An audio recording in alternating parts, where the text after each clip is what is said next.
Mooresville, North Carolina. So what projects are those that you've been on there? 3 years ago, the district began giving laptops to every student and teacher from high school down to 4th grade. Some 5,000 computers in all.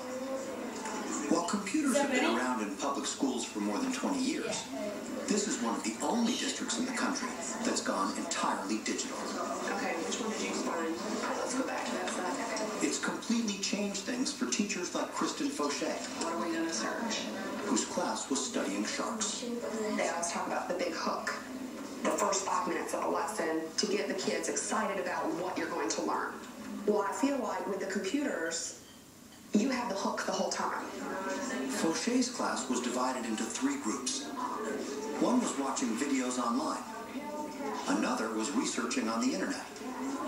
And these students were learning from an electronic textbook. You're reaching auditory learners because they can listen to things on the computer. You know, you've got the visual learners, you've got the kinesthetic where they have the interactive. You know, you can reach just by the computer all learning styles. Do you have more fun in school this way? Yeah. Oh, that was a big response. I like it a lot. What do you like about it? I think I'm learning a lot more in 4th grade. Because if we have to have a question, it's easier to get it from the computer than the dictionary. In this district, almost everything's online, from classwork to homework.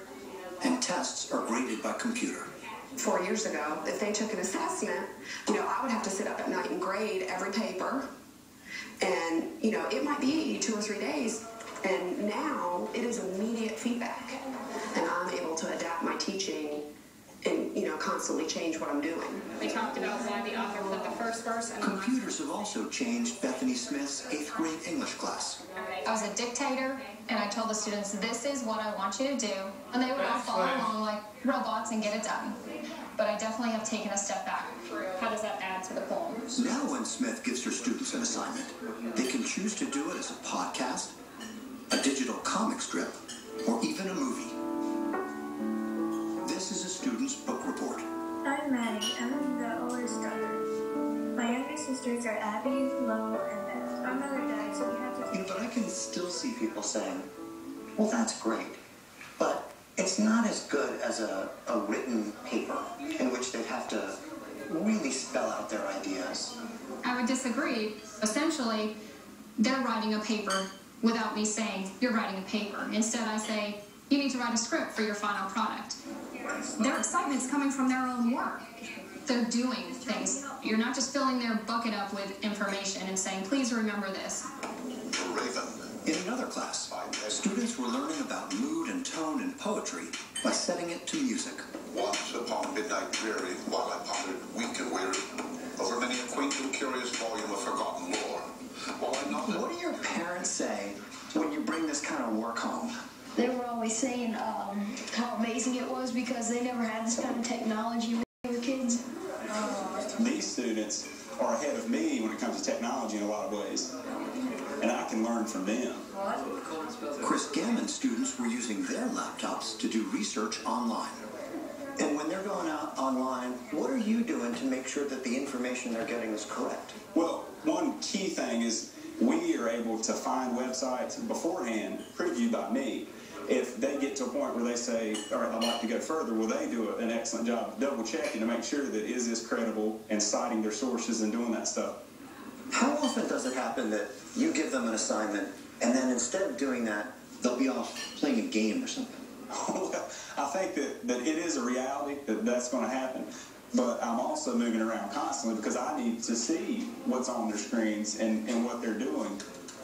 So here's something with some clearly inappropriate language. What is also watching is the middle school's principal, Carrie Tolbert.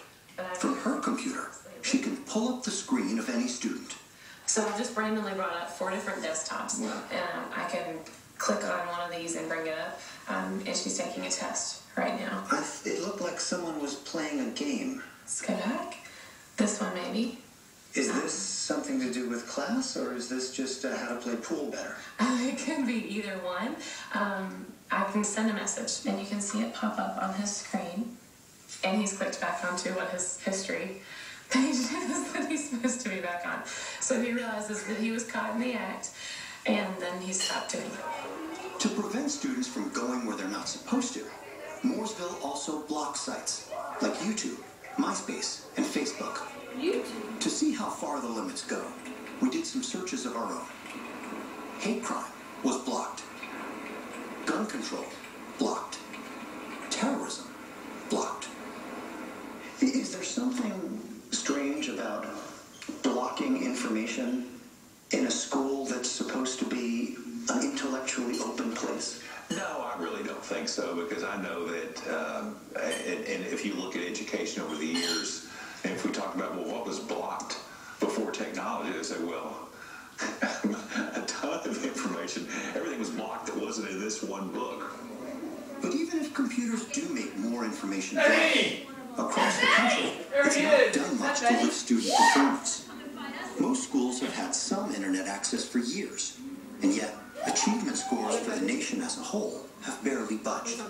Mark Edwards says it's a question of commitment. I've seen a lot of cases where we invested in technology, but it was minute, and an hour a week. I think we've dabbled in it rather than really diving in. But just giving computers to everyone won't work either. What counts more is planning. Mooresville gave its teachers their laptops a year in advance, along with ongoing training and a help desk in every school. Investments that in Mooresville have begun paying off. We have seen gains in content areas across the board. It's early. Graduation rate has gone up fairly dramatically. Dropout rate has gone down. Suspension rates have dropped dramatically. So how much does all this cost? About $200 per student per year. But much of that money comes back. Edwards says laptops haven't added to the district's costs. Most districts that have visited us have said, this is a financial model. We can do this. Where have you saved? What we saved in terms of books, print cost, paper cost. Do you buy textbooks anymore? I'll quote our high school principal, divorce proceedings are underway. In Edwards' view, it's schools' responsibility to stay up to date. You know, for years we would tell students, we're going to prepare you for your future. But their experience in school didn't have much to do. I would say that would be the same to telling a student, we're going to prepare you to drive a car, so get on this horse. And it doesn't, the kids say, well, that doesn't make sense. I'm not going to be riding a horse. And so a lot of kids in school said, let's get off that horse. Soon, Edwards plans to bring his message to Washington, D.C. to testify